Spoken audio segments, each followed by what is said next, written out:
बड़े बड़े अरबपतियों के लिए बहुत मुश्किल है, लेकिन भावना आप में जाग जाए तो कुछ मुश्किल नहीं। छोटे से पहला जीना चढ़िए, दूसरा बनाइए, तीसरा बनाइए, किसी मंजिल पे जाने के लिए कई जीने चढ़ने पड़ते हैं। सो काम शुरुआत, दृढ़ संकल्प कर लीजिए कि मैं ईमानदारी से 10वां अंश दान करूंगा, किसी भी रूप में करूंगा, वो आप जाने, क्योंकि आप बहुत बुद्धिमान है। और सिस्टम से दीजिए।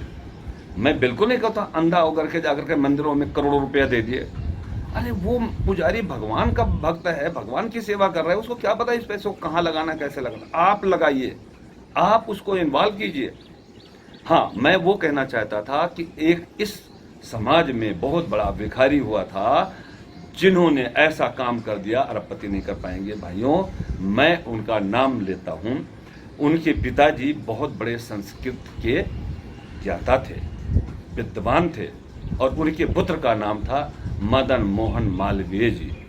उनके पास इतना धन नहीं था कि उन्होंने संकल्प लिया कि मैं बहुत बड़ी यूनिवर्सिटी बनाऊंगा जिसमें लोगों को शिक्षित करके समाज को सुदृढ़ बनाऊंगा। और उनका जो संकल्प कर लिया, दृढ़ संकल्प कर लिया, तो आगे हुआ क्या उसके बारे में बताता हूँ। कितने बड़े भिखारी थे जिन्होंने बनारस हिंदू विश्वविद्यालय का निर्माण किया 1915 में। भाइयों, ऐसे व्यक्ति को मैं नमन करता हूँ। और वो भीख कैसे मांगते थे, बहुत लंबी कहानी हो जाएगी।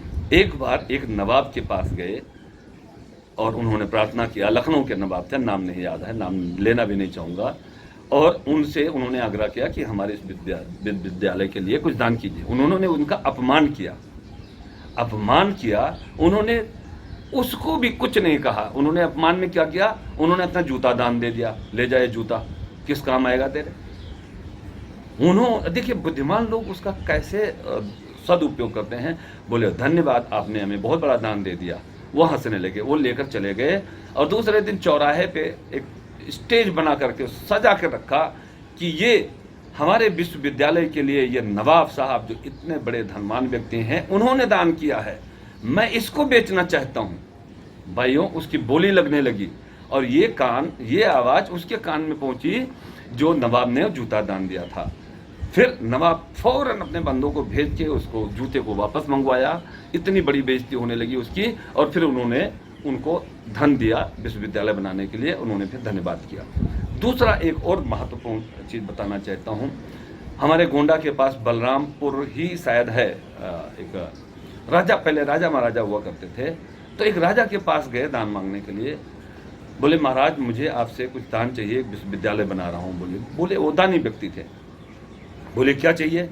बोले हमारे उस विद्यालय की बाउंड्री आप बनवा दीजिए। बोले ठीक है, हम बनवा देंगे। इतने में उनका सचिव जो मंत्री था वो उठ के आया। अरे बोला महाराज, आप क्या बात करते हो, इनका जो विश्वविद्यालय है वो किलोमीटरों में इसकी बाउंड्री है, ये सारा धन खत्म हो जाएगा। बोले नहीं, अब तो हमने वचन दे दिया और वो बाउंड्री हम बनवाएंगे। खैर बहुत धन लगा, उन्होंने वो बाउंड्री बनवा के दिए और आज वो विश्वविद्यालय पूरे संसार में नाम है उसका। आप इंटरनेट से वो भी जान सकते हैं भाइयों। तो ऐसे बड़े भिखारी बनिए जिन्होंने कुछ ना होते हुए इतना बड़ा कार्य कर डाला। तो भाइयों, अब मैं उदाहरण देना चाहता हूँ अपना। मैं एक मध्यम वर्ग के परिवार में पैदा हुआ। मेरी शिक्षा दीक्षा गांव में हुई। 5वीं क्लास से जब मैं 6ठी क्लास में गया तब से मैं अपना बिजनेस करता हूँ। अब आप कहें 6ठी क्लास का बिजनेस बच्चा गांव में क्या करता है। भाई उस साइड में बताना चाहूँगा, मैंने घर पे किराने की दुकान शुरू की। सुबह शाम किराने की दुकान पे काम करता था और दिन में पढ़ने जाता था पैदल। उस टाइम 60 साल पहले तो हमारी हैसियत नहीं थी कि मैं साइकिल भी खरीद सकूँ। पैदल जाता था 7-8 किलोमीटर और पैदल ही आता था।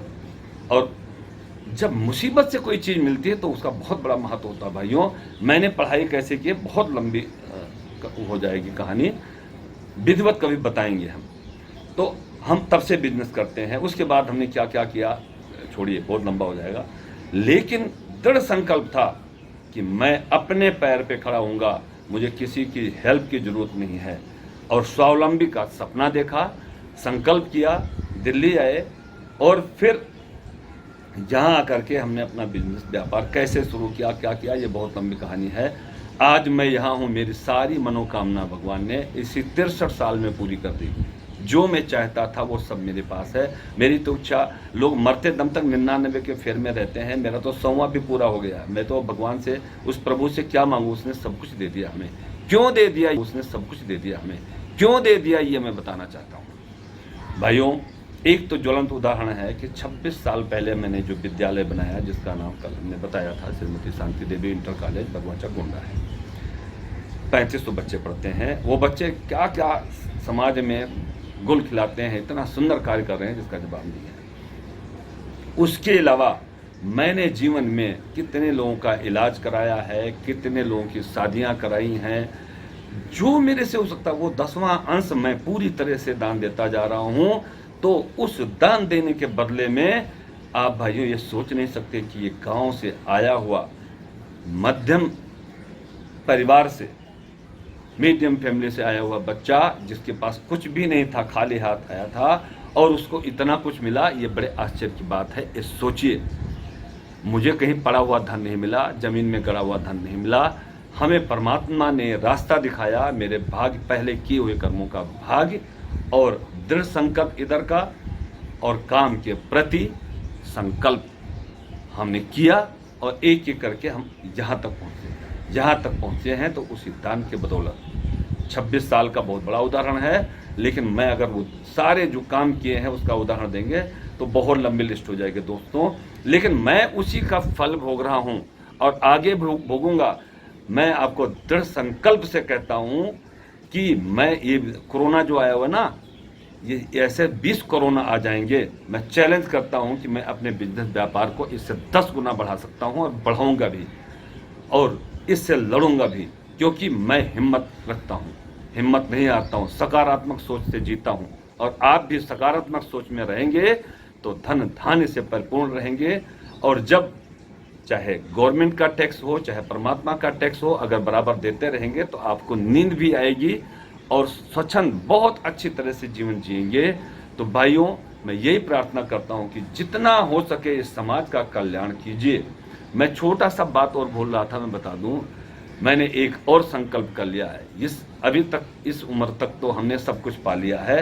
अब अगला जो शेष बचा है, लोग रिटायर कैसे होते हैं, गवर्नमेंट रिटायर कर देती है, उनको पेंशन देती है, और वो पेंशन, मैं तो उन भोले भाइयों से कहूँगा, जब 60 साल बाद आपको पेंशन मिलना शुरू हो जाता है, आपके परिवार के लोग अगर कमा रहे हैं तो अपना पेंशन परिवार में मत दीजिए, वो पेंशन समाज में खर्च कीजिए, जिसका फायदा आप स्वयं भी कमाएंगे और ये अंतिम क्षणों में अगले जीवन में काम आएगा। ये संचित धन संचित जगह रखिए और अच्छे कार्य कीजिए।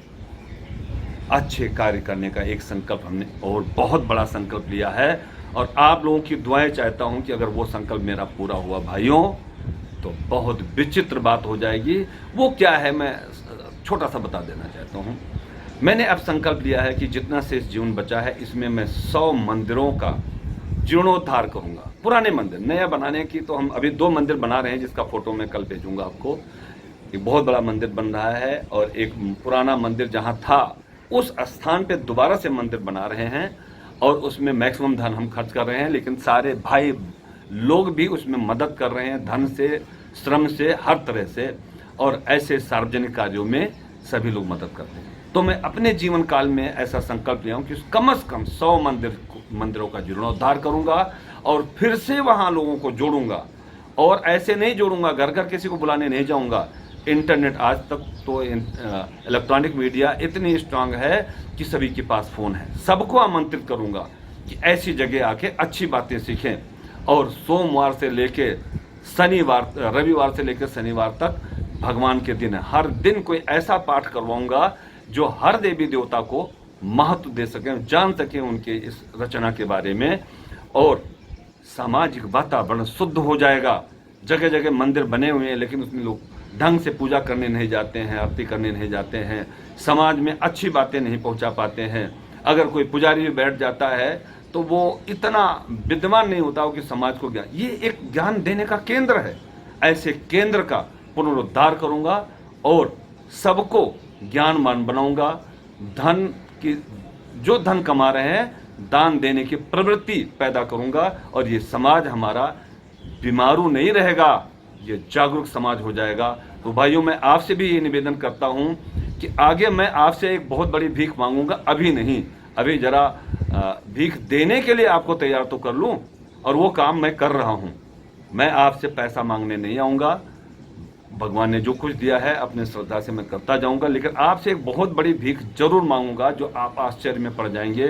तो उस भीख देने का इंतजार कीजिए, अपने धन इकट्ठा कीजिए और 10% देते जाइए, आप सुखी रहेंगे। जय श्री राम।